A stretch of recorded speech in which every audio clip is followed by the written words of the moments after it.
Well, hey everyone, welcome to another edition of Mississippi Scoreboard Friday Night Live, presented by Performance Therapy. I'm your host, TJ Wary. Performance Therapy, 14 locations across the state. Comprehensive care, hands-on treatment, proven results. Welcome once again. We're at the Mississippi Sports Hall of Fame and Museum in Jackson. If this is your first time watching us, the show is a Red Zone channel for high school football, showing you as many big plays, big moments, and as many scores and turnovers as possible. So here we are in our fifth week of the season. This is going to be the last, well, for most of the schools in the MHSA, their last games before they start region play in 2 weeks. A lot of them are going to have byes next week. But let's take a look at the schedule of games we are hoping to catch a glimpse of tonight. How about Gulfport and Brandon? That's going to be one of our stops. Both teams 2-2 on the year. Brandon started 0-2 for the first time since 2020, and they lead the all-time series 6-3. This is the first time these two teams have met since 2020, and the second since 2016. Brandon has won both of those matchups. We're hoping the Tri-County and Canton Academy feed gets to working. Right now it isn't, but we hope to get you that game. We also have Pearl and Germantown.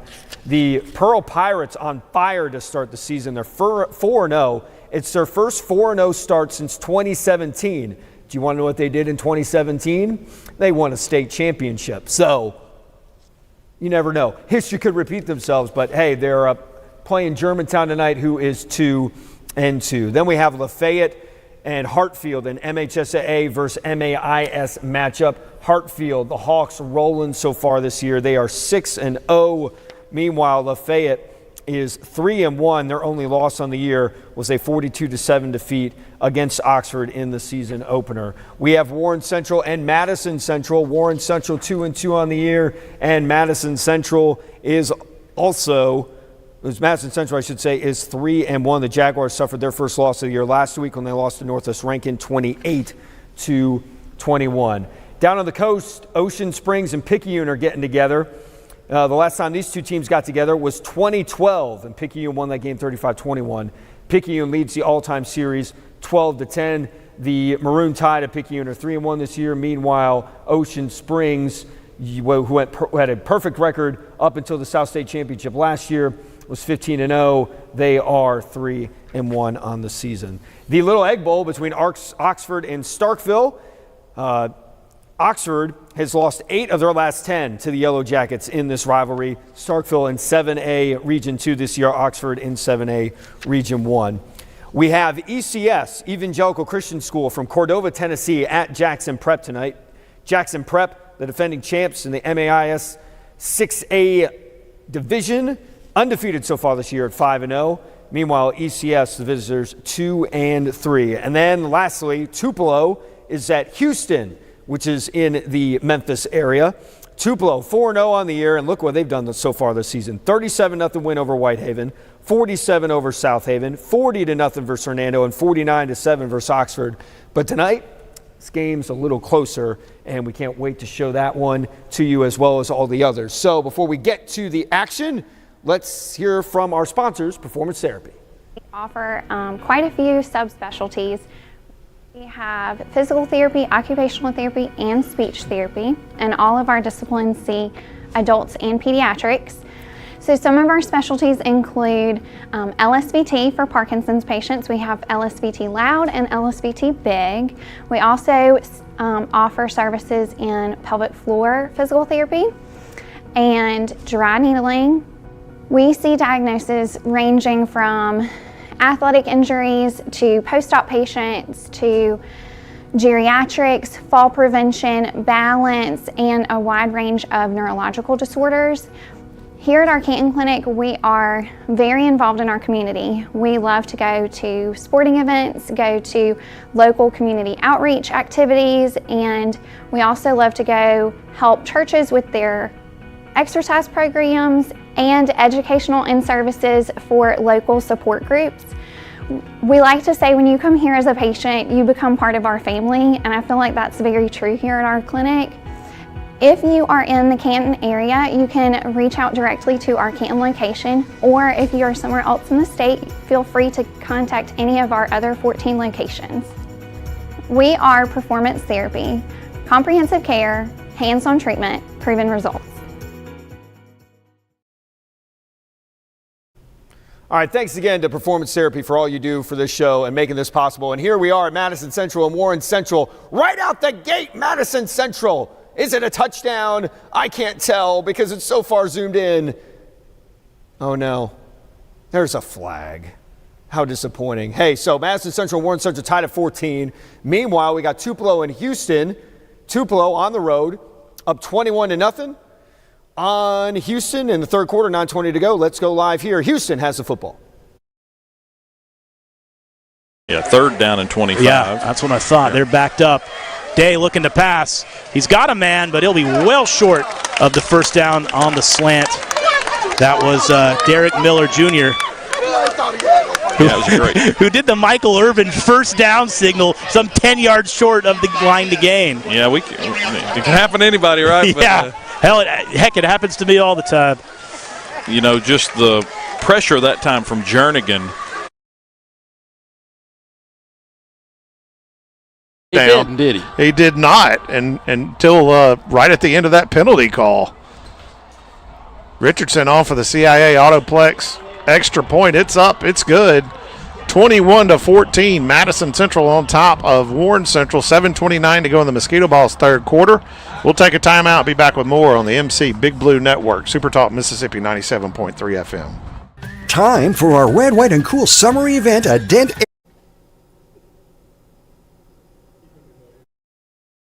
Mustangs the automatic first down. Well, they could kick it again if they wanted, but usually you just take the yardage. They might be content. You just tack on the 5 on the other side.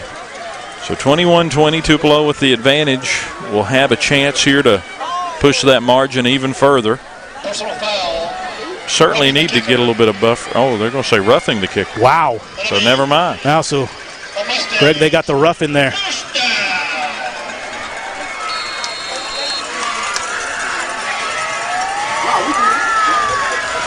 So that's a big play at this point in the game. 8:20 in the third quarter. Tupelo leading 21-20. And after the 15-yard penalty, a Brooks Grocery first down for the Mustangs at their own 37-yard line. The Tupelo defense back out on the field. Day in the shotgun. He's going to keep. And he is hogtied down by Mason Dunn.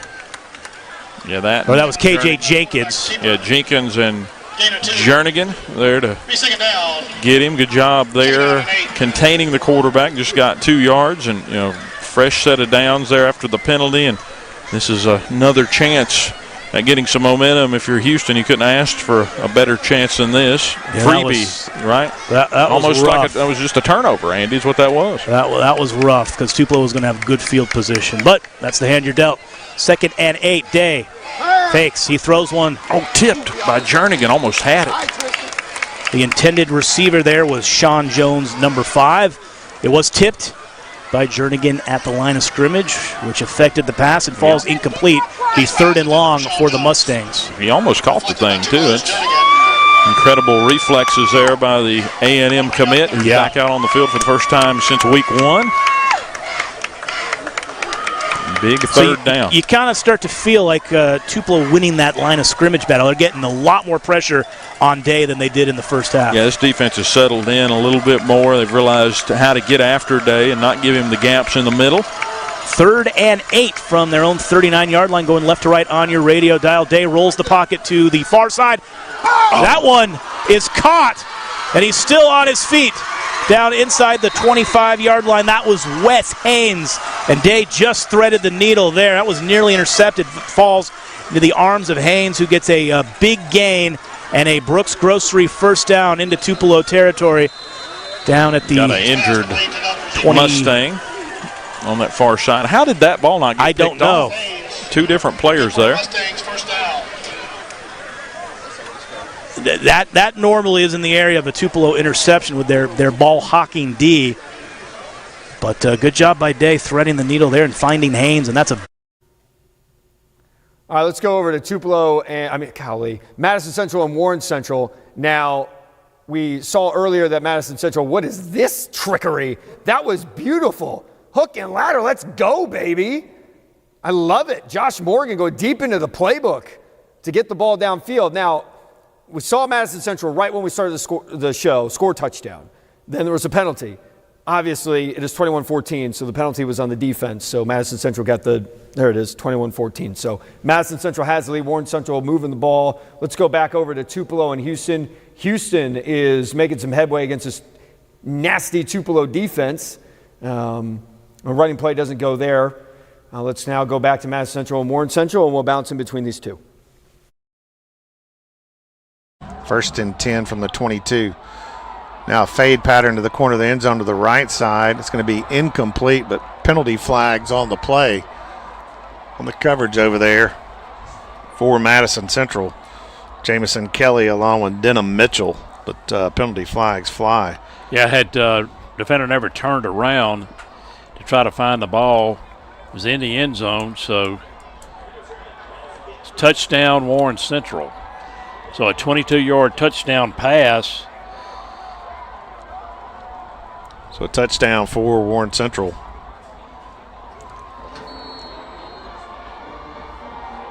And of course, it was on the far side, so there was no signal on the far side by the official that it was a touchdown.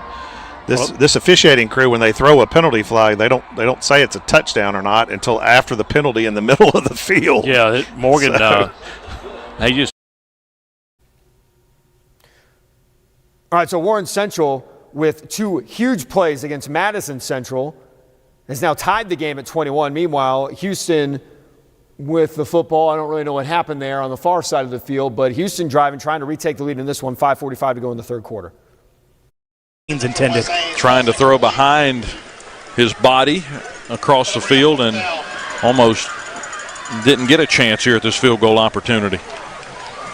Once again, the Hilltop, there I go again.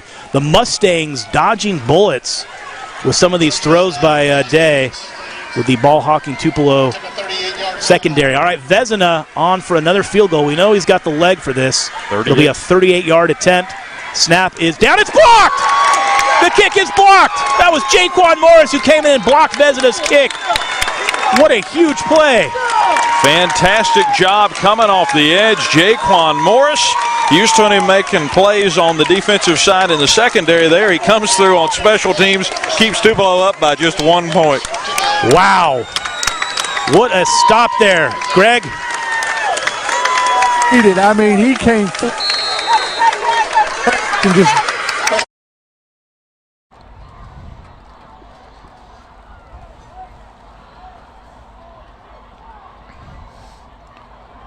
At some point, one of the. All right, so we have some homecomings tonight. That's always extends halftime in a lot of games. So that is why we just have Madison Central, Warren Central, and Tupelo, Houston. We got Hartfield at homecoming. We got Prep at homecoming. It looks like Brandon and Gulfport are finally coming out of the locker room to get ready for the second half.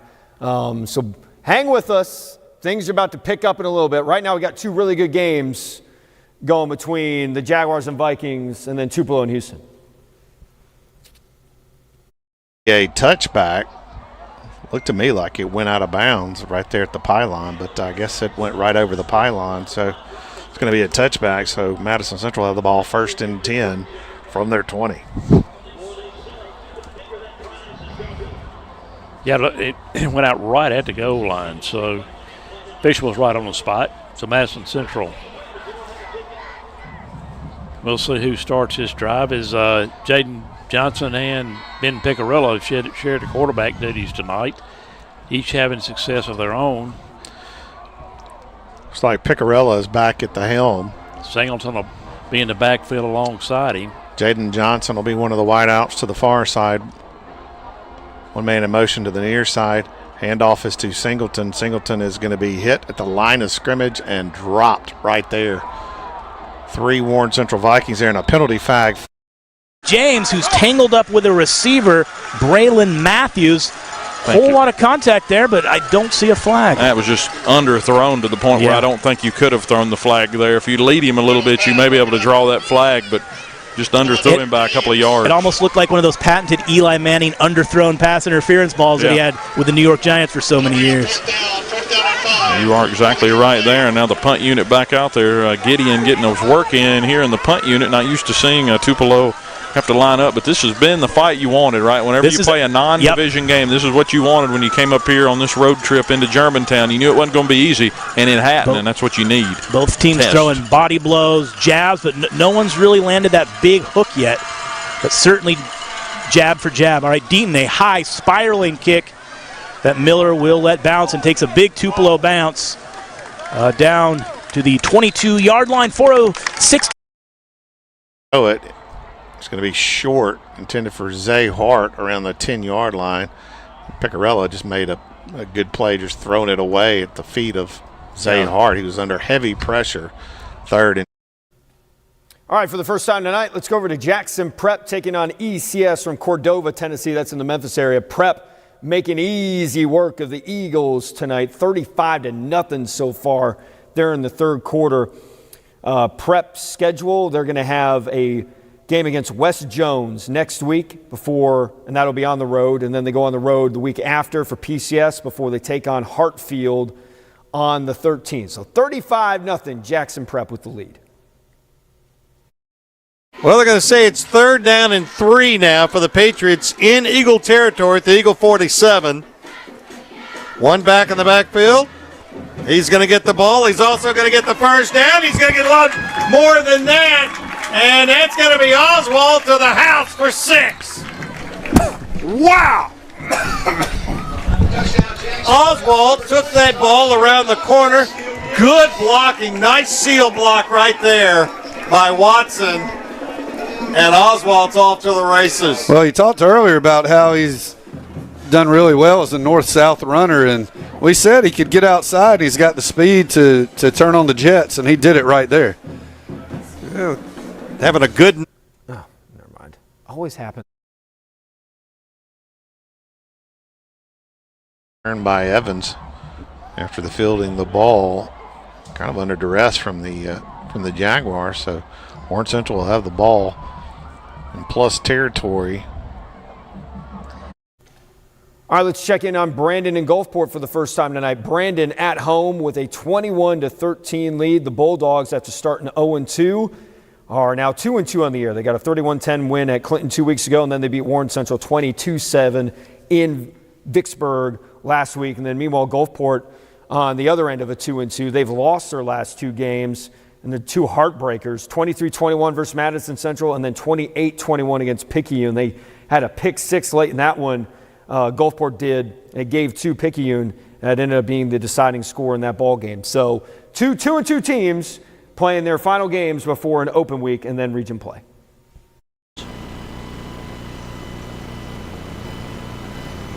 Gavin Brown is a senior wide receiver running back. 5'8", 170, so he's a smaller guy. But he can pick him up and put him down as well.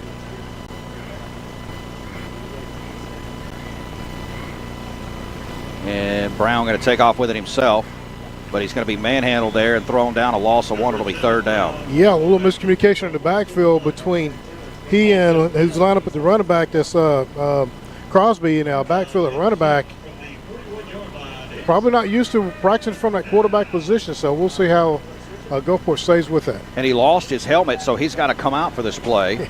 They'll go to a 3rd option here. Prince Cottenham, senior defense.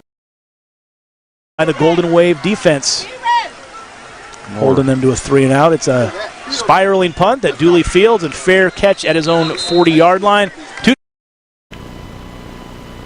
Cottenham going to throw, and that ball is caught, and that'll be a couple yards shy of the 1st down. Yeah, initially tipped, but ball got delivered, receiver caught it.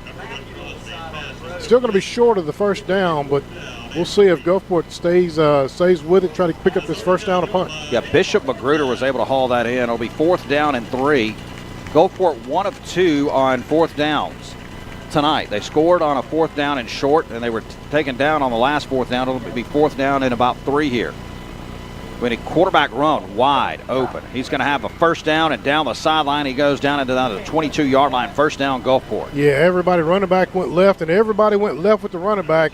Brown kept it himself, go to the right side, picked up 1st down and more. Yeah, kind of talked about assignments, and boy, I'm not sure. We're just really completely out of focus here on defense. First down and 10, 11 first downs now for Gulfport at the 24-yard line. Brown back in at quarterback. Hand off to the back, straight ahead give, and he's going to pick up about 5 on the play. That's going to be Desmond Smith. It'll be second down. And Pickering on the tackle. Had a chance to call his name tonight, but got to pick up the tackle on the running back. Check that. That was Crosby on the carry. Second down and 5.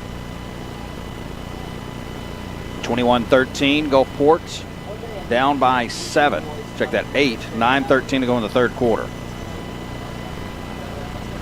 Nico Williams went out of the game about 2 minutes ago. He's had some extended time now. Quarterback keeper. Brown's going to keep it and pick up about 3. It'll be third down and short. Got to crash down.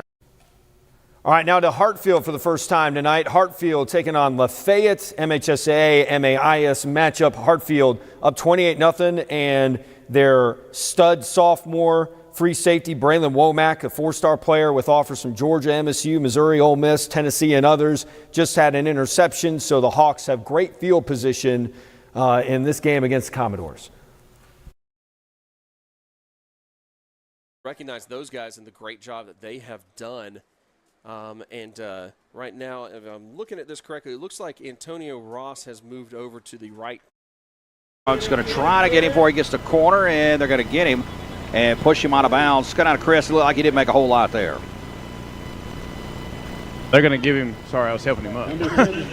Got to give him actually going to be a loss of 2 yards on the play. That's just good pursuit.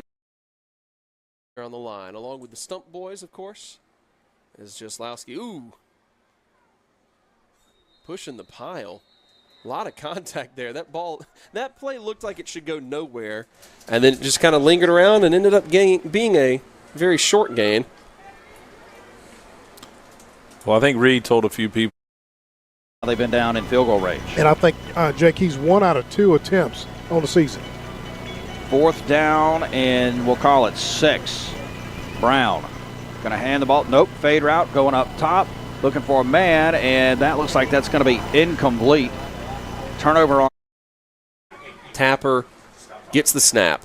Pressure's coming. He slings it out to Jaslowski up the right side. He's going to try to make a move and push forward. Oh, the spin circle move. button. The whoop whoop. And he's within the 5. Reed Jaslowski having himself a ball game here tonight. That's a good job by Tapper finding the outlet, feeling pressure. Reed out of the backfield. They really hadn't covered him out of the backfield a whole lot tonight, so Reed hit the circle button there and able to gain a few more yards. Love seeing it also because Reed coming out of the backfield and to run some receiving routes has not necessarily been something we've done a huge amount here so far. He gets the direct snap. He goes up the right side. He walks into the end zone. Touchdown, Reed Jaslowski. We call that one heavy. Yep, and heavy. There's a lot of heavy that's moving that entire front. Downhill, AJ just finishes a guy just for the fun of it. That is heavy with a capital H. All right, that's Reed Jaslowski, who's just a monster. 3-star player, USM commit as a tight end, but Hartfield uses him as a running back mainly. He's got 68 rushes going into this game, 662 yards and 12 touchdowns to go with 5 catches for 57 yards and a touchdown. So he's going to be playing tight end at the next level, but he's a monster out of the backfield right now for Hartfield. Back over now at Brandon. Gulfport turned it over on down, so the Bulldogs have the ball with about 7.5 minutes to go there in the third quarter. There's a play here. 5, make it 6. Gulfport Admirals close to that line of scrimmage here. Drops to throw. Fade route. Looking up top for Quincy Phillips, and it's going to be off his hands just a little bit. It'll be fourth down. Yeah, it got tied up in that route. Quincy from his inside receiver position, basically running a seam route, then bounced it out to a little bit. Tried to had just a half a step on the defensive back. The Cottenham on the coverage there. Couldn't quite connect. Check that. That was Felder on the coverage. It couldn't quite bring that down. It's going to bring up another Brandon punt. After Bulldogs went up 21-0, you got to credit Gulfport. They have really done a good job keeping this offense in check here. High driving kick by Salter. It's going to be taken at the 34-yard line. Up around the 4. On a reverse, they went left to right on the reverse and found a gap on the right side. And it's a big gainer for Picayune, the biggest that they've had since that 69-yard touchdown rumble on the first play of the game. So that sets the Maroon Tide up 1st down and 10 at the Ocean Springs 34-yard line. Clock running. 7:45 to go, third quarter. Hounds up 24-7.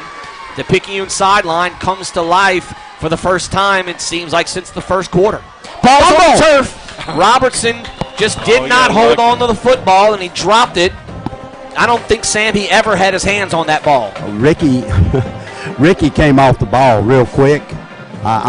They're splits, but their guards, between their guards and center, if they leave those splits with Ricky, he's going to be in the backfield every play, guys. And I think that's the strategy. All right, now we're watching Ocean Springs and Picayune. Ocean Springs in 7A, Picayune in 6A, both teams with a 3-1 record. Ocean Springs lost their season opener to Madison Central.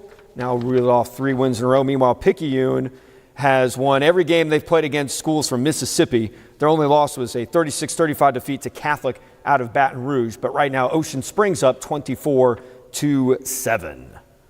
11 and 73 right there on the left side. Those are 2 grown men. 73. Mitchell Smith he's got to be 6'5". He's every bit of 6'5". That's a good job. That's a big old joker. That's a good job by KD to go in underneath those blocks and make that tackle. 3rd down and about 8.5. It's a pitch to Smith. He's going to be chased down. Eric Moore in on the tackle. Going to be short of the 1st down, but how much? Yeah, they're definitely going to go for it here, though. It'll be 4th down and what are we looking at? 3 or so? No, Sam, it's a little bit more than that. Is it? Well, I'm behind the play. I'm looking at I see. Yeah, no, it's, I'd say 4th and 3. 6 minutes to go. We need to get our crowd into the game. They're just sitting here. The band's doing a great job. The crowd needs to get in it. The white cap is not looking at the scoreboard. He could have called the heat time out there and given Picayune a minute or 2 to think about this play. He did not see it. 4th down and 3. Handoffs. And it's Smith. He's through the line. He's got the 1st down. He's still on his feet into the red zone. Strip him now. We just missed the tackles guy. We had 2 guys there just reaching for him. So that'll be another Picayune 1st down as they keep this drive alive. They're going to wind the clock. Again, the White Hat has not looked back to see that we're at the 5.5-minute mark here. He just looked back, but he just looked back, but he didn't blow the whistle. So now 11 is still in the game. Waller is still in the game. That's right. They're going to run that side. It's a handoff. Again. It's a handoff on the dive to Jeremiah Conti. And Conti. We got number 5 pushing over here on the side. Give Conti basically back to the line of scrimmage. No gain on that play. We'll call it 2nd down and 10.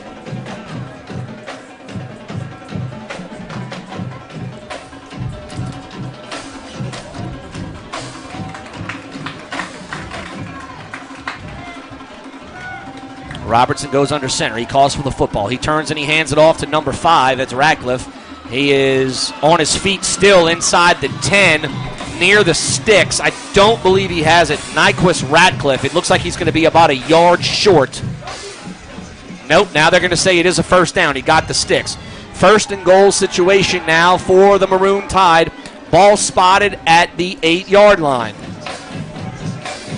Do you see what they're doing with 11? They're spreading him out there so the linebacker go out there, and then he's trying to block the linebacker and seal him so that there's nobody between the linebacker and the safety. That creates a lane.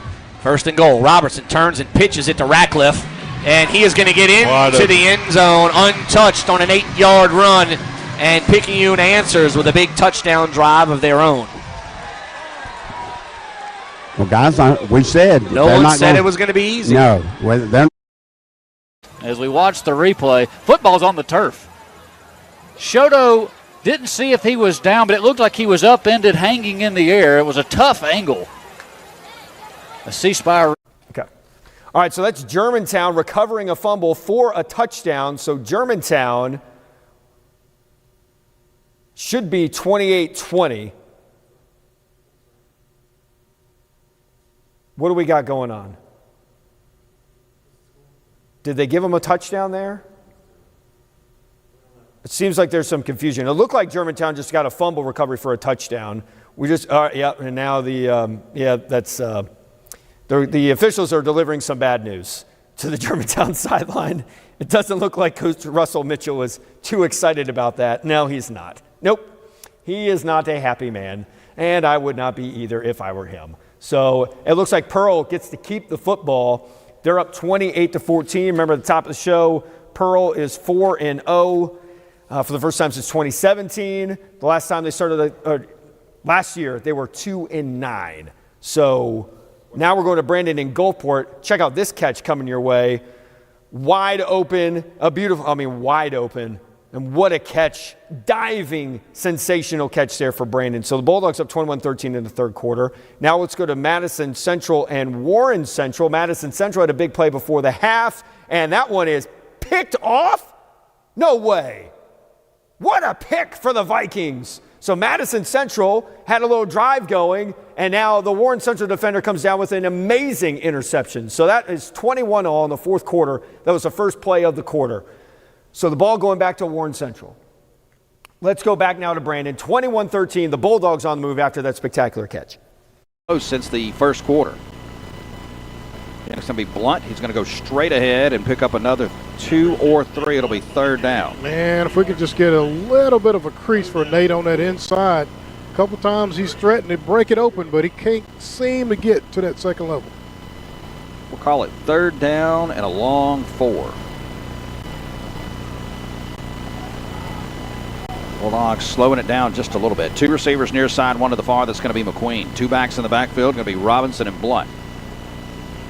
There goes Nate off the left side, and he's going to make that happen himself right at the sticks. That'll be a 5-yard pickup and a first down. Yeah, I tell you what, Nate got tripped up a little bit. If he could have kept his feet, I think he would have broke that one. But he did a really good job of keeping his feet to get to the first down. They keep bringing Robinson in that speed motion. I'm wondering at what point are they going to run these guys off and throw it to him out here in the flat here. I believe that's probably in the repertoire. There he goes again. Barnes again going to give it to Blunt. He's got a hole and a big hole, and there goes Nate Blunt down to the 15-yard line. That is a 15-yard pickup and a first down. Exactly what we needed to get Nate running the football, get him some open lanes and open holes, and get him just a crease, and he'll take care of the rest by himself. Robinson again, pre-snap speed motion. Again, going to have it to Blunt, left side, and they like this play. Here goes Nate Blunt spinning, running, touchdown Bulldogs. 16-yard touchdown run for Nate Blunt, the Nate Train. And look, Jake, we have to pat Brendan Ward, on the back, pulling from right to left. Did a good job of blocking down on the Gulfport tackle. I think that may have been Shivers pulling with him, but they created a lane, and Nate somehow kept his feet. Game on defense, everybody just kind of sitting quietly over here. That's kind of good for us, though, since we're scattered among them in an outdoor broadcast location. But no, get loud, folks, get loud. On second down, Day drops back, rolls to his left, and just going to throw one out of bounds. The intended receiver was Sissa. He was already out of bounds even before the throw. You got a tap on the helmet there from Tristan Jernigan. I think Sissa has earned the respect of a lot of Golden Wave players tonight, just his ability. This whole Houston team has earned the respect. Yeah. And it's been a mostly clean game. It has. Not a ton of penalties. Up the gut. Shoto brought down after a short gain. On the tackle is Klein Lenore, the linebacker for Germantown. It'll be third down. For the Mustangs, Day drops back. Now he's running out of time. He scrambles, throws one back across his body. Oh, Dylan Ruth nearly intercepted it. Dylan Ruth. Almost. Plenty of time on the play clock. 4:30 in the third quarter, in the Hydro Wash third quarter. Third down and 4. They need the 30. They'll snap it from the 34. Man in motion is Lake. They'll pitch it to him. Football's loose. Gross picks it up. 40, 30, 20. Nobody's going to catch him. He deserves to have one, and he will. Touchdown, Germantown. Absolutely. They deserved that after the play earlier. And that was huge. Just trying to figure out what's going on. Looks like, is there a flag on the play? They're waving them back for the second Oh, my time. goodness. I thought he handed it off to him, but he must have pitched it forward. And if he pitched it forward, that's an incomplete. Yes. And that is why whoever developed that play is a genius. Well, you know who that is? John Perry, who used to be at Pearl. One of my favorite coaches of all time. Love that guy, and that was the first time that I have ever seen. It may have been somebody else, but I know John Perry developed it at Pearl and used it regularly. John Perry, I know he's coaching in Missouri now, but there was not an interview like John Perry. Legend, absolute legend. They once asked John Perry after a close ball game where they came from behind and won what he thought about his kids. He said, I'd take every one of them to a bar fight. And he meant it. Yes, he did. And that's why we all loved him. Ball at the Picayune 24. Berglund. Screen. It's going to be a screen pass. Come He's on, got go, Will Will, Smith. go, And he's Will. got room to run. Oh, It's across the Zalin. 20. And he is going to be pushed out of bounds and finally tackled at about the 17. Guys, can we talk about how much clock is running? Oh, yeah. We're down to a minute left in the third quarter here. This is a fast third quarter. We've had it 2 possessions, then 1. Now 11 looks like he's back in, huh? Yeah, he's coming in now maybe to give him some He cheese. had to rest up a little bit. I tell you what, he went to Will Smith. He had Bryson Smith also, could have been a wide receiver screen. Will's going to trot off the field. 10 seconds to go on the play clock. Coach Collins yells that to the team. 5 seconds to go. Berglund will call for the football. He'll hand it off to Austin Watson, and he is going to be dropped for a loss. The Hounds do not need to run another play in the third quarter. They can let this run out, and that's, I believe, exactly what they're going to do. The third quarter was brought to us by our friends at Zaxby's. They can take care of all your catering and your dinner needs, whether it's an office party or your family dinner tonight. Give them a call or check them out at Zaxby's.com. They're a proud sponsor of Ocean Springs football. And with 12 minutes to go in this football game, guys. All right, now we're back at Pearl. Germantown has had 2 defensive touchdowns brought back because of calls on the field, and I'm sure this defense is just like, what do we got to do to catch a break? So Pearl driving on Germantown, still 28-14, 3 minutes to go in the third quarter. We're trying to bring in Starkville and Oxford, but that feed seems to be having some serious issues tonight. So it doesn't look like we're going to be able to get there. Starkville, however, has a 33-7 lead over the Chargers. That game is being played at Starkville High School this evening as we wait on Ocean Springs and Picayune to come back from their break to get to the fourth quarter. We'll hang out here with Pearl in Germantown. Also have our eye on Madison Central and Warren Central, still tied at 21, and it appears MC has the football in that one. The first down before Gross puts him on the ground. Got him behind those big boys on that left side and just pushed down the field past the line to gain, and they set up another first down. Well, Pirates show they're not only just a big hit team, big play team, they can also methodically drive it down the field, and they're doing it here. Well, big number 51 on that end. Lewis, he's a senior. I wish we had heights and weights, but he's a big one. Got right in behind him. H-back in motion, 3 wideouts in the formation. There's the give to McKenzie. McKenzie going nowhere, going backwards, hit in the backfield. Germantown's Dylan Travis from that nose guard position. A loss of 3 on the play, back to the 20. On the carry, loses 3 yards on the play.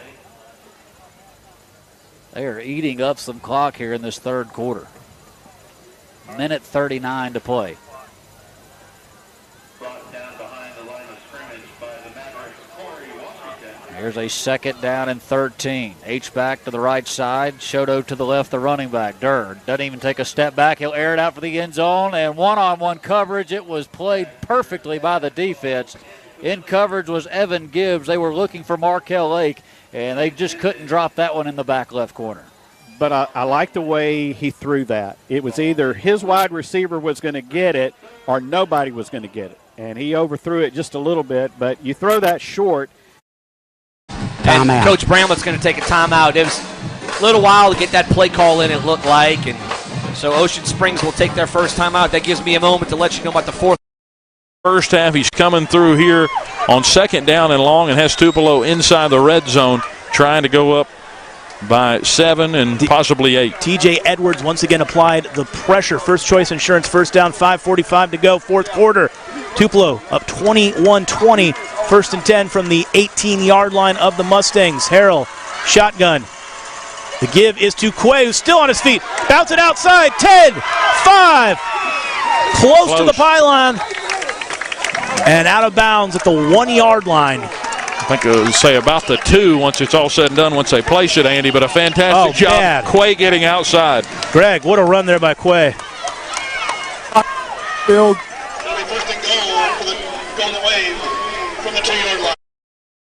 Jaden Johnson in at quarterback.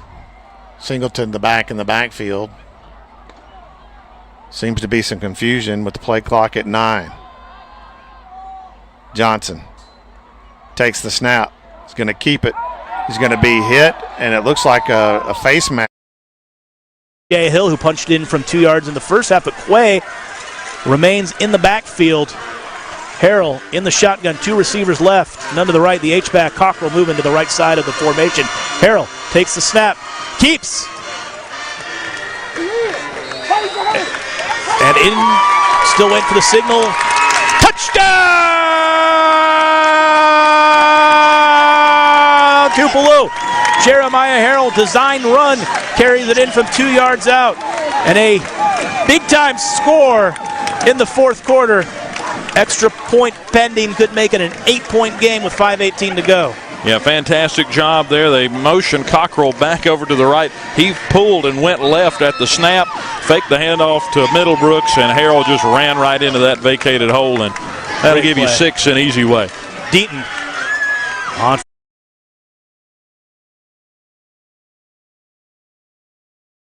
Touchdown at the exact same moment as Tupelo did. So Ocean Springs now up 31-14 on Picayune. That game in the early fourth quarter. Meanwhile, we're going to get the touchdown replay. Let's go. I love a good replay. So this is how it happened for the Greyhounds. Busted coverage, touchdown. So Ocean Springs has a healthy advantage there in the fourth quarter. Tupelo waiting on the extra point. Pearl and Germantown, it looks like Germantown may have finally gotten off the field after what seemed to be the longest drive and 2 defensive touchdowns that didn't happen. Okay, so Pearl kicked a field goal, 31-14. And then at Madison Central and Warren Central, still 21 all, and Warren Central has the ball. It is 2nd and 2. To front. Handoff is to Collins. Collins going to be hit in the backfield and drop. Ball pops out, and Josh Morgan jumps on it back at the 37-yard line. Or Nash Morgan, rather. Yeah. Josh is Morgan. All right, and that Tupelo-Houston game, Tupelo had a bad PAT snap and hold. So it's 27-20 Tupelo, 5:18 to go in the fourth quarter. Houston about to get the ball back. Now we're going back to Madison Central, Warren Central. I think there's been a Morgan coaching at Warren Central since the Mayflower. Yeah. So 3rd and 8, a Grace Crossing 3rd down. From the 39. Vikings need the 47-yard line for the first. There's a timeout on the field, and Warren Central takes the timeout. We will as well. 6:51 to go here in the Southern Ag Credit fourth. Now they've got an awfully good quarterback. And we'll see the Yellow Jackets' first game of district here in 2 weeks. Colston Bennett will kick it off for the Pirates. End over end kick, short, received at the 13-yard line. Getting the football is Aaron Farrell. He's got some room. He's breaking tackles. He's at midfield and then hit from behind at the 48-yard line of the Pearl Pirates. A great field position for Germantown. Northwest Rankin leads Brookhaven 35-13. Ocean Springs leads Picayune 31-20, fourth quarter. What was that one again? 31-20, Ocean Springs over Picayune. Well, I've got to have our trivia question tonight. Oh, man, I hope we were going to make it without it. When did the Pearl Pirates start playing football? Do I get any sort of a... Kind of the middle of the century there. I know that just helps so much. Yes, it does. You can think about it. 1st and 10 for Germantown at the 47-yard line of Pearl. Down 31-14. Hood fakes it to Gainwell. He's under pressure. He is hit. 2 Pirates take him down. A massive loss on the play. One of the Pirates there was Tyler Jenkins, the defensive lineman. And that's a coverage sack. Everywhere he looked, there were white jerseys covering up and nowhere to throw the football. And finally, they were just able to converge and bring him down way behind the line of scrimmage. Loses about 12 yards on the play. Tough loss on 1st down. So I'm going 1948. Oh, sir. 1949. Wow. Okay. Great guess. I'm getting closer. 2nd down at a country mile. Hood looks right, throws the screen back left. Pass is caught, and he is buried as he tries to turn up the field. That's Trey Stevenson, and he's hit hard again by Tyler Jenkins, who made the last tackle. It'll be 3rd down and long.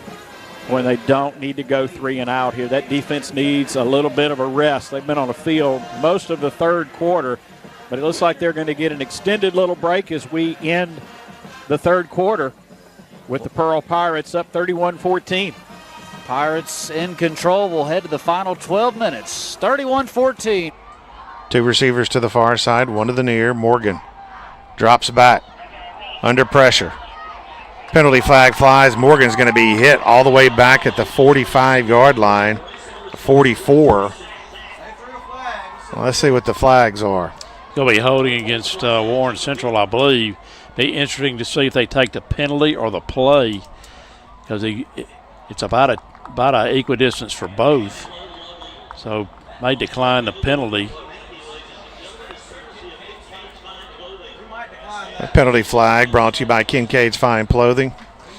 It'll be the sack was all the way back to the to be 40. Williams going to take off, pick up maybe 2. It'll be 4th down and 1. Chris, how close are we down there? It's all going to come to the spot. I think he's going to be about, actually, they're going to give it to him. So they're going to say he got right to it. I think he's a little bit short, but hey, we went back to that last week, no measurement, because where the stick is, he's actually not to it. What a generous spot. I just don't understand why we don't measure 1st downs anymore in high school football in Mississippi. I don't understand. I mean, it's almost like a mullet. I mean, it's like almost kind of like you pick it up. It's close enough you don't have to putt it out anymore. Williams, fade route, far side, throws, and that is a great catch. And he's off and running, and that's going to be a touchdown as Joseph with the acrobatic bobble. And hold on just a minute. Gulfport back in this thing with 7 minutes to go in the ball game. Somehow he stayed in bounds. Looked like he may have stepped out on the route. One-on-one coverage, Jonathan Crane. Again, we're playing man, so we're relying and trusting on these DBs, to man up on these receivers and make a difference there. And boy, they're getting the best of us in man coverage tonight. All right, so Gulfport not done yet. This is a big extra point. Warren Central, meanwhile, running a 3rd and long. Let's go to Warren Central real quick. As that kick looks, we're going to call it good. All right, so, 28-20. So it's a 1-possession ball game between Brandon and Gulfport with 7 minutes to go in the 4th quarter. Now Warren Central has a 3rd and 13 from midfield against the Jaguars, and it looks like we have a timeout called. So timeout there. Let's go to Tupelo and Houston now. Houston with the football down 7, and there's just under 5 minutes to go there in the 4th quarter. And that means it was just a mistake all the way around. We'll see if that proves to be. Yeah, that's the thing. The defense right here on 3rd down can make it all for naught. Absolutely. All right, 3rd and 7. Big 3rd down play. Day in the shotgun. Goes to the far sideline. Miller makes a one-handed grab. Incredible one-handed grab. He's still on his feet. 20, 15, 10, 5. Touchdown. Jaquan Morris. We got to give credit where credit is due. My goodness. Was defending the play, but Derek Miller Jr. made an incredible one-handed touchdown play. And a 73-yard touchdown from Day to Miller. Holy cow. Yeah, Holy cow. He made the one-handed catch, then made Morris miss, and then outran everybody into the end zone. And now that extra point looming large. And what down was that? 3rd down. They get that big play, 76 yards. Wow. Good play there by Miller. Got to give credit where credit's due. Vezina on for the extra point. It's blocked! The extra point is blocked! Wow, he looked like he was about 15 yards. As the great Rasheed Wallace once said, ball don't lie. Ball don't lie. Oh my gosh. So Tupelo retains that 1-point lead.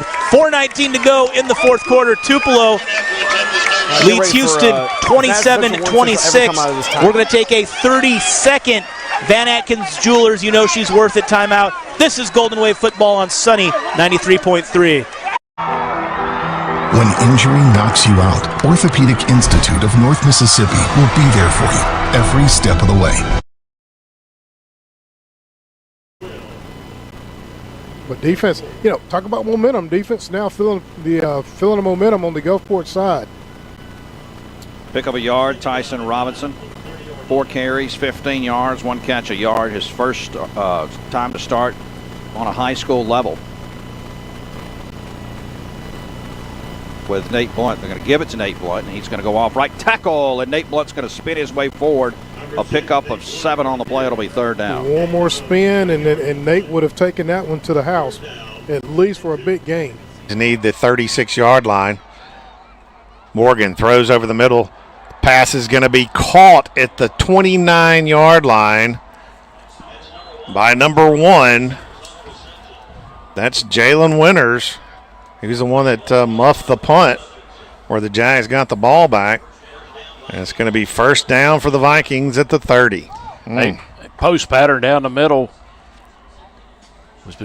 Defensive back was on his shoulder. He was able to haul that thing in for an all-important first down at the So a surprise onside kick by Houston surprised us because we weren't watching it. So Houston recovers it. Meanwhile, back at Madison Central, there's a catch out of bounds. So 21-21 there, 27-26 at Houston, but Tupelo is not going to get the ball back. Instead, the Mustangs have it at the Tupelo 49-yard line. So things getting crazy here late in the fourth quarter in some of these games. 30-yard line. Denham Mitchell on the coverage that time did a nice job of using the sideline as an additional defender.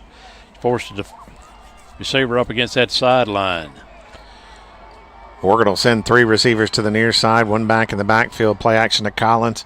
He's going to hit his receiver on the little skinny post across the middle to the 20, down to the 15, down to the 14.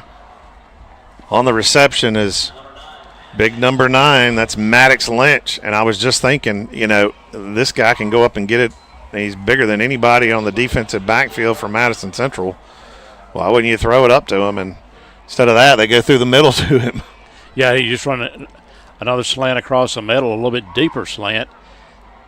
As Morgan let him clear the linebackers before he delivered the ball. So 1st and 10 from the 13-yard line of the Jags for Warren Central. Handoff is to Collins. Collins is going to be hit behind the line of scrimmage. 27-26 as Marcellus Davis gets the edge, and we'll get the first down to the 38-yard line. This has just been wild tonight, and even a first choice insurance first down. That will hit, takes a bounce. Pirate has to get it, and then he'll grab it and hit the ground at the 13. I don't think it went as short as the Mavericks wanted, but it was effective at pushing Pearl back. And 2 receivers to the near side, 1 to the far side. Or rather, that's Lynch at quarterback. He's just going to mole across down through the defensive line to the 10-yard line. They're going to mark him all the way down at the. He'll be at the 30. First and 10 from the right hash mark. Day keeps. Stays on his feet for about 4 yards down to the 34-yard line. As a Mustang player, a little slow to get up there. That was number 78, Roderick Conklin, the offensive lineman. But he's back up. He was slow to get up because he was dispatched. Central shore up that defensive front. Morgan back at quarterback. Morgan takes the snap, hands to Collins on the sweep to the far side. Don't believe he got the first down marker, so it'll be 4th down. Yeah, I think he's a little short. Day in the shotgun. Sissa in the backfield. Sissa will get the carry and still on his feet, lowers his head and Gets about 3 or 4 more, and there's an official down on the field. Did he collide with Jaraylen? Yeah, Jaraylen was going for the ball carrier.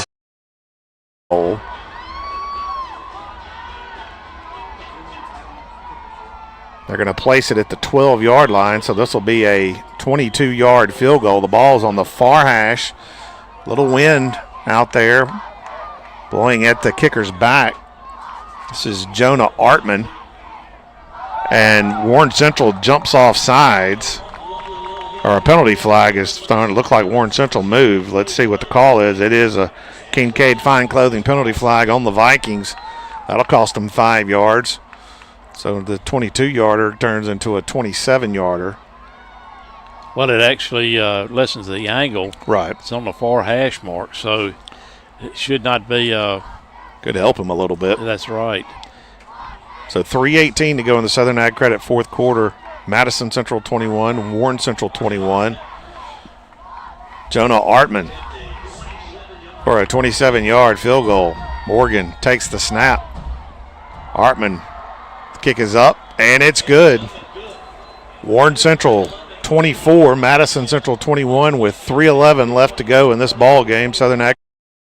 All right, so another close game for Madison Central. They're down 24-21, going to get a chance for a game-winning drive or maybe a game-tying drive. Let's take a quick break and hear from our sponsor, Performance Therapy.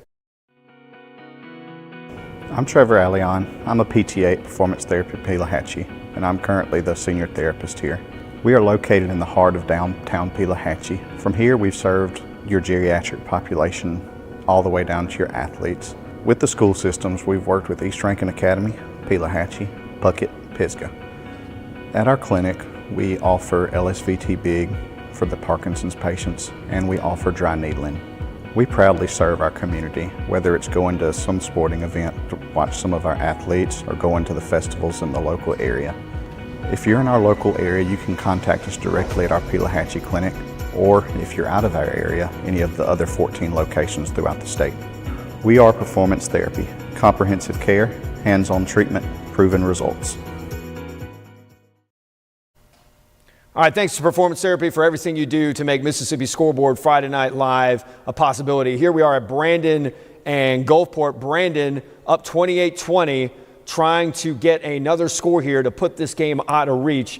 Meanwhile, between Tupelo and Houston, we had an official get hurt, and they had an extended timeout. Now they're back in action. Houston down 1, 2:18 to go in the fourth quarter. Gun. Mustangs going right to left on your radio dial. Sissa remains the tailback. 2 receivers left. H-back to the right side of the formation. Sissa takes another carry to the right side. Bounces outside the number. Still on his feet inside the 10.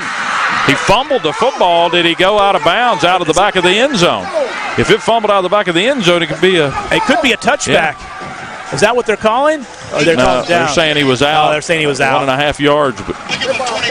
Well, nevertheless, it's a first choice insurance first down for the Mustangs. First and goal inside the 5-yard line. Spotted at the 3 on the 25-yard run by Sissa. 1:50 to go. Tupelo clinging to a 27-26 lead. Almost one of the situations you want to let them score. I was about to say it, and you almost have to at this point. The defense has been pushed around tonight. Sissa, they'll let him score. That's wise. That's wise. Now you get the ball back with plenty of time. And the Mustangs will have to go for 2 here, only up 5. All right, so we'll keep you updated on that extra point incoming for Houston against Tupelo. They're probably going to go for 2 here, up 5. Meanwhile, Madison Central down 24-21. Madison Central, this is their 4th game of the year, or their 5th game of the year. 4 of them have been decided by a single possession. So again, the Jaguars trying to make something happen here late. Let's go live there, and we got Brandon looking like they're about to score, and obviously we're going to hop back to this 2-point conversion, it looks like, for Houston if they get to it. But we also have Brandon and Gulfport we're going to. Let's see what we got. Yep, 2-point conversion time for Houston. Gives to Sissa. Sissa won't get there. Set the edge, yep. He won't get there, so that's big. That was Jernigan came up and made the tackle as well. So, yeah, now. Hand it. Robinson in. Touchdown, Bulldogs.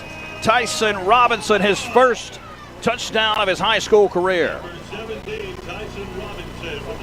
And Jake, none more important than 148 in the fourth quarter, trying to stretch this lead.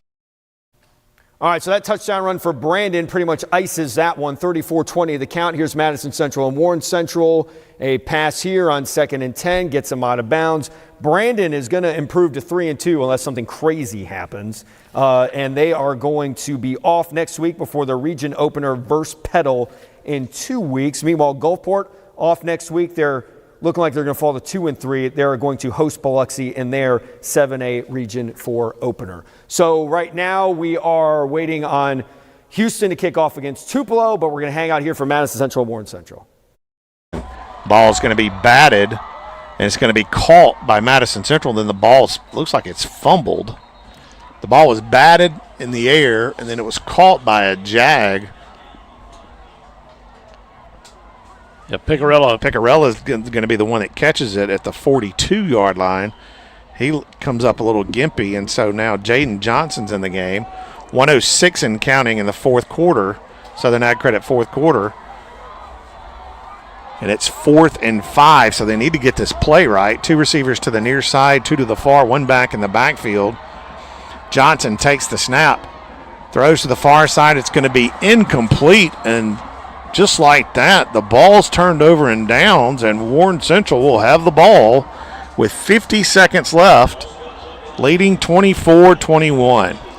Madison Central with only one time. Shotgun, empty backfield. 2 to the left, 2 to the right. Now Darden in motion. Harrell drops back. Has time. He's going to step up and run. Gets out of bounds near midfield. Love that right there. there. First choice insurance momentum. First down at the 48-yard line. You got everybody dropping back in pass coverage. Take what they give you. Get up near midfield. You got plenty of time. You got all 3 timeouts, and that time Jeremiah got out of bounds, stopped the clock on his own. Gain of 13. So out 14 up to the 49. First and 10 Golden Wave, 1:29 to go. Trailing 32-27. This time Quay has been dispatched to the left side. Harrell drops back. Quick one to J.Q. Witherspoon. And that's a positive gain down to the 45-yard line, gain of 6. And this is a moment we hadn't had a lot of time to practice, right? Clock management late in a football game. We really haven't in the last 2 seasons. 1:10 to go now. 2nd and 4 from the Mustang 45. Harrell to the edge, and his receiver fell. Intended receiver was Tyreek Darden. Had him on that little out route. He fell because he was trying to get back to the ball. The ball was behind him. He didn't lead him out to where he was going. He threw it to where he was. And all right. Big 3rd down.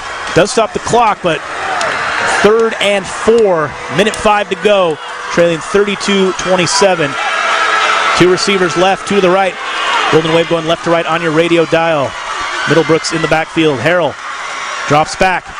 He's pressured. He steps up, throws, and he has Witherspoon on the near sideline. Witherspoon still on his feet. 10, 5, touchdown! Tupelo, no flags on the field. 45-yard touchdown. Fantastic play finding Witherspoon. He spun and went straight down the sideline. Nobody could catch him. Mercy!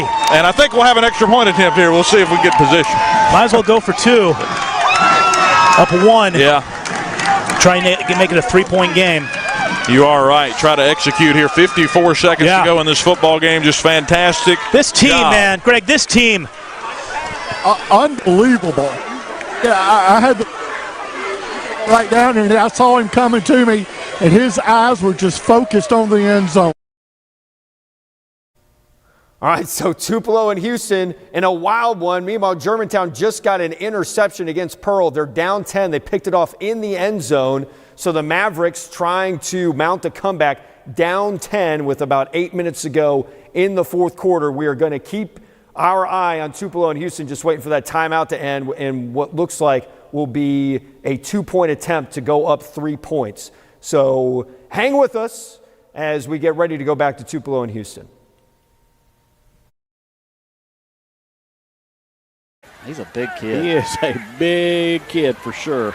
And that number 12 makes him look a lot faster. I mean, he's quick, but that 12 makes him look like a wide receiver. He may could play some wide receiver. I think he could too. He is quite an athlete.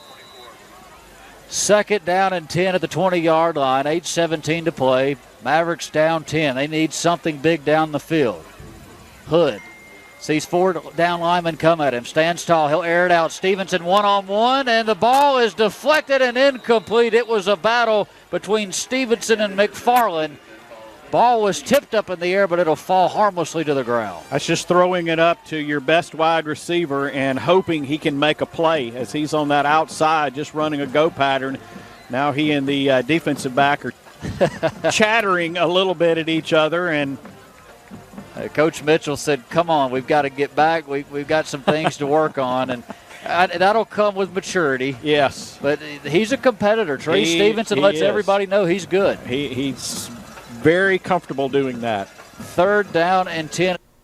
All right, 2-point conversion time for Tupelo coming right up. It's 33-32 after that big touchdown. Let's see if Tupelo can go up by 3 here. Carroll in the shotgun. And it's a broken play. Reverse-looking play, and Darden's not going to get close. He's still up. Hold on. His momentum was stopped. They blew it dead. Yeah. Darden blown dead, so the point try fails, but most important, Tupelo has the lead. Tupelo has regained the lead, 33-32 with 54 seconds to go. We'll take another 30-second Van Atkins Jewelers. You know she's worth it. Timeout. So Murphy stands at his 8-yard line, calls on the punt. He'll roll right, get it away, kicks it away from the return man. Good kick, will hit at Pearl territory at the 47, take a roll across the 30 and inside. It'll die at the 27-yard line. So Mavericks will flip the field. Asheville Pearl will have it 1st and 10 with 7:46 to play.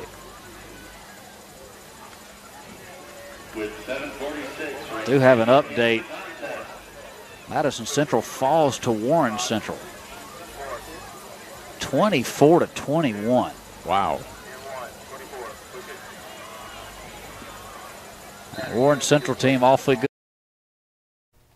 All right, so it looks like Ocean Springs is in the victory formation against Picayune. Ocean Springs is going to win this game 31-21. They're going to improve to 4-1. They're off this week before they open region play against DeIverville. Meanwhile, Picayune, let's go to Tupelo and Houston on the kickoff, by the way. Picayune is off, and they're going to Pascagoula to start 6A Region 4 in 2 weeks. Big return potential by Sissa. How did only 3 seconds go off the clock in that amount of time? There's been some it was very 54 fuzzy seconds. math. 3 seconds went off the clock. I'll say that all night long. There's been some fuzzy math here with the game clock. But that's out of your control if you're this Tupelo defense. Make it a little longer. 1st and 10. Day is in the shotgun. Sissa to his left. Trip receivers to the left. Day drops back. Throws one. It's caught by Miller up at the 41-yard line.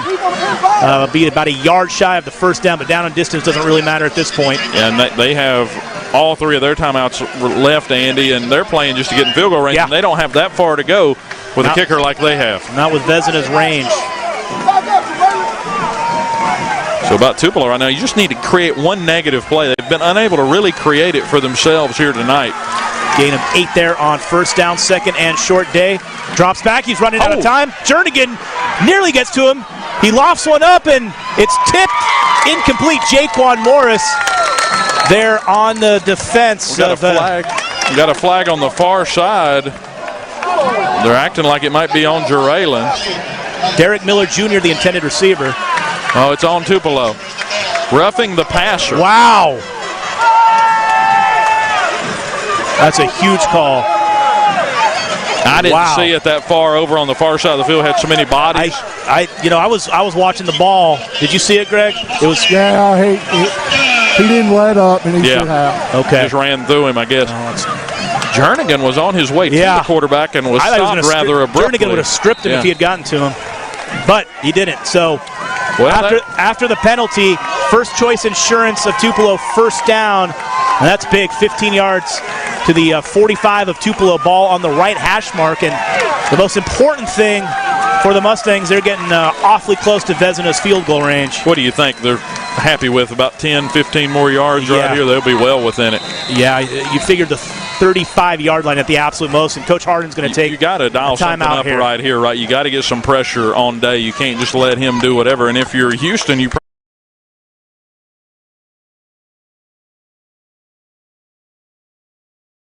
I'm the director here at Bondurant Performance Oh, we haven't run Therapy. Wayne yet.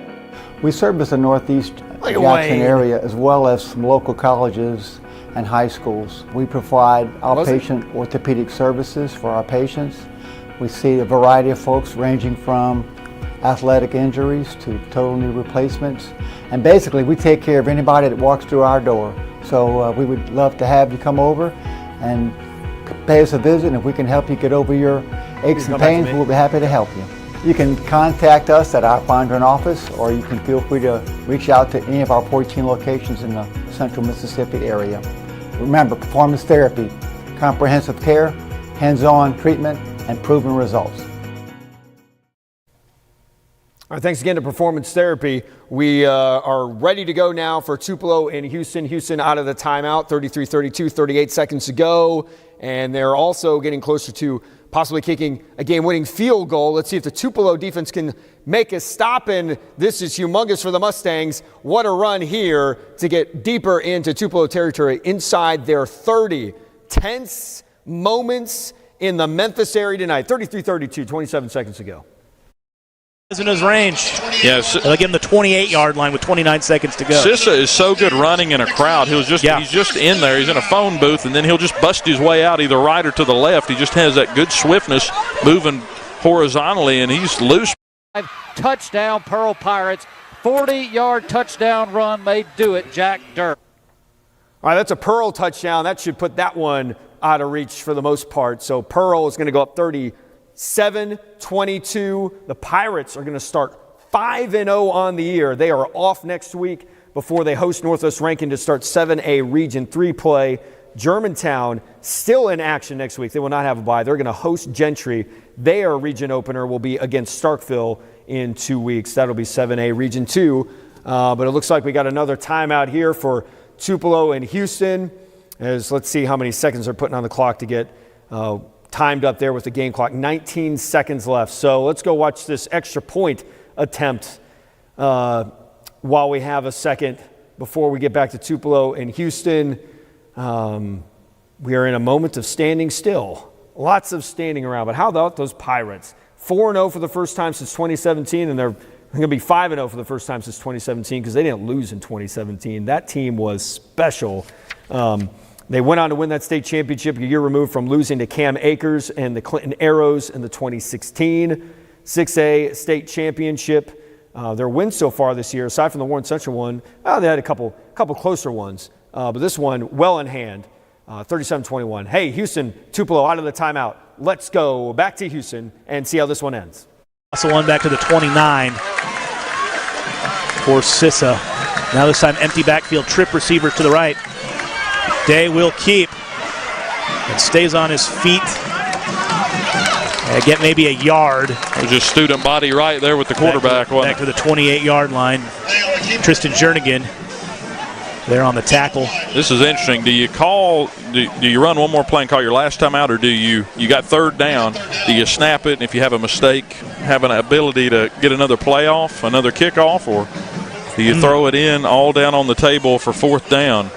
If you're the Mustangs, that's really the moment right now, and they've got to come up with something. You try and get closer, or, where's Vezina most comfortable? Right hash mark, it looks like, based on the second down play with Day, he wants the ball in the middle of the field.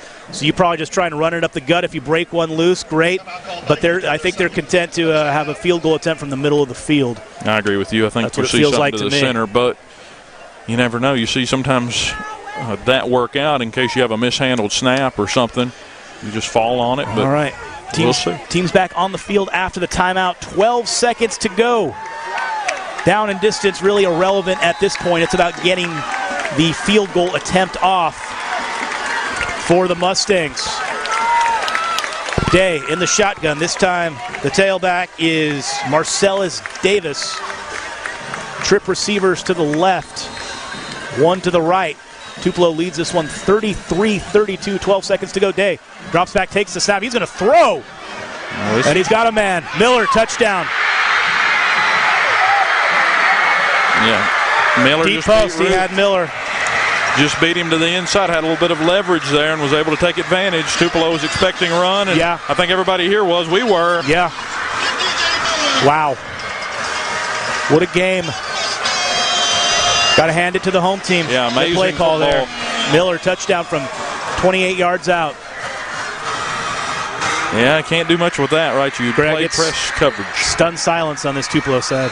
Yeah, there's not great pass, great play call, and but hey, the way this game is going, it's not over. You never know. Left. Yeah, it's been the wild last 4 minutes and 45 seconds of the game clock I've seen in a long time. Yeah, 6 seconds left. That's a long 6. Yeah. But that's just a dagger and a perfect throw there from Day. We talked about his downfield, not being able to get it downfield. He did. Well, raise your hand if you saw a pass downfield coming there. Okay, no one in here did. No, be quiet, Sterling. Sterling over here acting like he saw one coming. Let's go to Pearl and Germantown really quick. I was not expecting to have to go back to this game. But here we are. So Pearl up 37-21. I was just talking about how Pearl is looking at a 5-0 start for the first time since they won a championship in 2017. And that team didn't have really they had one. They had Tylen Knight. He ended up playing at Ole Miss for a couple seasons. Didn't really have one of those big-time recruits, that a lot of these teams have when they win a state championship. Here we're now at Houston going for 2, so I'll be quiet and let's see what happens.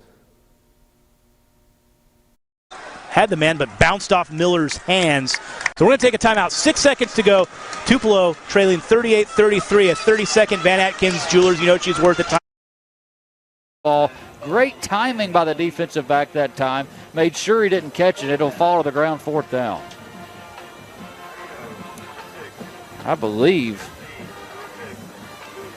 Trying to get a number on there. He is. Finally turns around. Evan Williams. Good defensive play that time. So yeah, we get a warm-up game next week. I know you gotta play them. They're not all on paper, but right. That's homecoming, and then boy, it's going to be a grueling stretch to end this season. The gauntlet starts. It does. 4th down and 4 at the 41. Offense stays on the field. 3:47 to go. Trips to the left. After the 28-yard touchdown pass from Day to Derek Miller Jr. Now Vezina, just a little squib kick. Fall on the football there. Possibly. Ooh. Picked up by Tiberius Green, and that's going to run it out, or are they going to give him a second? They should have had 2 seconds on the clock. Wait a second. Wait a second. The kids are all on the field. Yeah, there's students on the field, but there should be 2 seconds on the clock, and the refs are going to walk off the field, and Tupelo's not going to have a chance out near midfield to have a play, and this has just been kind of what you've grown to be accustomed to here the last quarter, really. This thing has gotten away from the referees and the administration, really, from Houston. It's kind of sad to see. See if we can find Greg down there. There should be 2 seconds left on the clock. I agree. Yeah, this has been mismanaged. Such a good football game. Yeah. It's been bungled up here. You go back to the extra point attempt by Deaton. You hate to see it because, like we said, both teams played well. It was clean, and to not get a chance at the end to even try to do anything after you hit a 50-yard touchdown. Yeah, should have at least had the chance for the Hail Mary. If you're going to get officiating, I hate to be like this because I'm never like this, Andy. But if you're going to get officiating like this, you're never going to come and play in Tennessee again, right? There's no sense in that. And I thought for the most part the officials were very fair. Well, it's one thing to be fair for 3 quarters. When the 4th quarter comes along, it's a tight game, and nothing is called your way late, and I'm not like this. There should have been 2 seconds left on the clock. They didn't do it. They know they was wrong. They just didn't do it because there's students on the field. Yeah. And I'm not like that, Andy. You know me. But, it's just been poorly managed here late. Yep, let's get to Greg and Ty. Coach, they just made one more big play, but we should have had 2 seconds left on the clock there. There's a lot of coulda, shoulda, woulda. Well, that's an unfortunate ending. Now, that's not the first time something like that has happened to a Mississippi team. That happened to MRA when they played Pulaski in Arkansas. There should have been some time left on the clock after a kickoff attempt, I believe. was the situation there. So that's just a rough way to see the game end if you're Tupelo, expecting to at least get one chance for a Hail Mary when it's obvious there's 6 seconds left. It's kind of hard to run 6 seconds off the clock on a kickoff return like that. But anyway, heartbreaking defeat for Tupelo, their first defeat of the season. They're going to play next week. They're going to be hosting West Point, and they have their region opener against Madison Central in 2 weeks. So Tupelo 4-1, and the Houston Mustangs improved to 4-2 on the season. And that will conclude another episode of Mississippi Scoreboard Friday Night Live presented by Performance Therapy. Thank you to the Mississippi Sports Hall of Fame and Museum for hosting us. I hope you enjoyed this show. This is a great night of high school football action. It's why we love doing what we do. My name's TJ Wary. Thanks for watching, and we'll see you next week. Have a great night.